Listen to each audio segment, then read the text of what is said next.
I never told you this, but one of the finalists for the part of Gloria was Penny Marshall, who at that time was living with Rob Reiner and soon to marry. All in the Family was Penny Marshall, who was dating Rob Reiner at the time.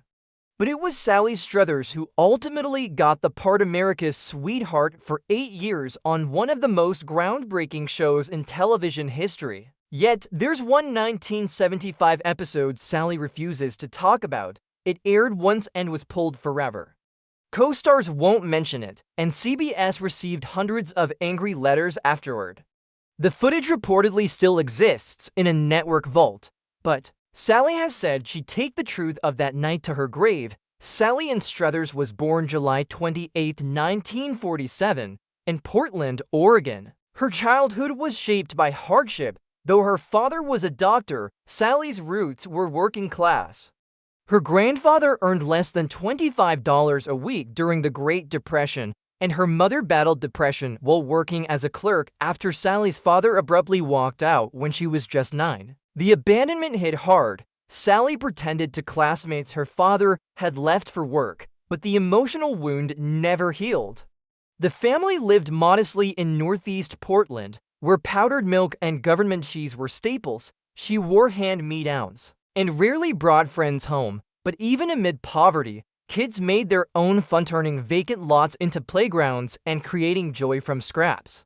For Sally, this environment built resilience. That early emotional pain would one day fuel her most public work. In 1977, during the peak of her fame, she became the face of the Christian Children's Fund. To Sally, it wasn't just a job, it was personal. Colleagues recalled her breaking down after reading scripts about abandoned children. She helped raise over $100 million worldwide for the organization, turning her private pain into public purpose. But even before that, she had discovered a gift that lifted her out of gloom: performance. By age 10, she was doing skits in the living room, impersonating TV stars to make her depressed mother smile. At 12, she won a talent show for her Ed Sullivan impression. Comedy became her therapy and her escape. At 17, she left Portland with only $1,200 and enrolled at the Pasadena Playhouse in California. She earned a scholarship and was named its most promising student. Yet, early success didn't come easy. After being fired from the Tim Conway Comedy Hour for being too much, she found herself nearly broke. That firing, though, opened the door to All in the Family. Creator Norman Lear remembered her from a prior variety show appearance.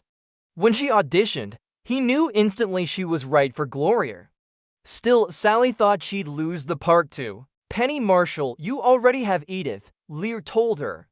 "We need someone to make Gloria her own." That reassurance sealed it, but not without complications. Sally once asked Norman Lear if he hired her because she was the funniest. His answer shocked her. "You have blue eyes and a fat face like Carroll O'Connor. Audiences need to believe you're daddy's girl." It was a cruel statement she never forgot. Despite being one of the leads on a hit show, she was left out of Lear's private gatherings and never invited to his famous dinner parties. "I wasn't included in 8 years, she later revealed. It didn't feel good. She was always the fourth banana, as she put it, after O'Connor, John Stapleton, and Rob Reiner. Part of the issue was the writing. The largely older male team admitted they didn't know how to write for a young woman like Gloria. For years, her lines were repetitive. "I'll help you set the table. Ma, Michael, where are you going?" And "Oh, Daddy, stop it." When they didn't know what to do with her, they wrote her off-screen. Sally often said it felt like being erased. Eventually, she took legal action against Norman Lear in 1974, trying to break her contract. The lawsuit cost her $40,000 more than her yearly salary, but she was desperate. She lost the case and was forced to stay for 3 more seasons. The irony, those final years gave her the best material. Gloria became a mother, and the writers finally gave her more depth. Despite 2 Emmy wins in 1972 and 1979, she felt artistically stifled throughout much of the show. And All in the Family wasn't without controversy. Its satire of bigotry pushed boundaries. But by 1974, it became clear that some viewers weren't laughing at Archie Bunker, they were agreeing with him. In one 1975 episode, Archie wore blackface for a minstrel show. It aired once, sparked outrage, and vanished from reruns. Sally explained the show's unspoken rule: racist lines could only stay if someone challenged them, but often she wasn't allowed in those scenes her character sent upstairs, her voice absent. Sally married psychiatrist William C. Rader in 1977 during the height of her fame. They had a daughter, Samantha, and Sally made a bold decision. She stepped back from career opportunities to prioritize motherhood. She turned down spin-offs and demanding roles to remain close to home. Samantha later became a clinical psychologist and founded a wellness center for women. Prove many say that Sally's sacrifices paid off. Determined to be the parent she never had, Sally provided the stability her own childhood lacked. Throughout her career, she remained dedicated to charity, appearing for 35 years in Save the Children commercials. Her emotional pleas became iconic, but also the subject of cruel parodies. In Living Color and South Park mocked her mercilessly, reducing her heartfelt messages to jokes about her weight. South Park even created a sketch so vicious Comedy Central refused to air it. Greeting cards made fun of her. Sally admitted this cruelty left her emotionally scarred, especially when people treated her size as a reason to doubt her sincerity. What's wrong with the world? She would ask, why is kindness mocked?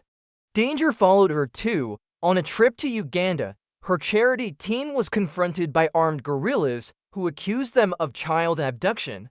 A priest with her managed to calm the situation, saving their lives. On another trip, she contracted hepatitis. Eventually, Sally stepped away from international charity work partly for safety, but also because her daughter needed her. She also recalled a humiliating moment involving Donald Trump after a promising conversation about hosting a charity event at Trump Tower. She called back days later only to be brushed off. The rejection hurt deeply. On Mark Maron's podcast, she later referred to him bitterly as the orange butthole, not just over politics, but the pain of being turned away when trying to help starving children. In 1985, she starred on Broadway in a female-led version of The Odd Couple alongside Rita Moreno. Though the show succeeded, Sally described it as one of her worst professional experiences due to a toxic environment behind the scenes. And yet, she endured. In 2024, Sally shocked audiences with a stunning transformation. At 77, she appeared in a documentary looking healthier and more vibrant than ever. After suffering heart palpitations in 2022, she changed her diet, lost over 35 pounds, and started daily pool aerobics. She gave up cheeseburgers and ice cream, her longtime comforts.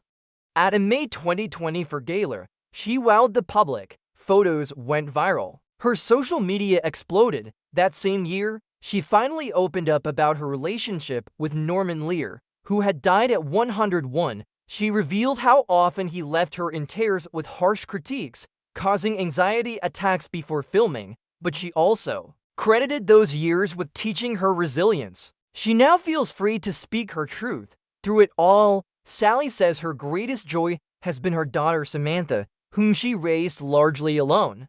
Samantha graduated summa cum laude and earned her doctorate in psychology by 2017. Today, she runs her own practice and often speaks about mental health. Sally's story of hardship, fame, exclusion, and redemption comes full circle in the success of the child she devoted her life to. Even now, over 50 years since All in the Family first aired, Sally remains a powerful example of endurance. When she appeared at the Television Hall of Fame in 2024, reading from old sitcom scripts, the audience gave her a 2-minute standing ovation. The moment proved that real talent never fades, and neither does a truly resilient spirit.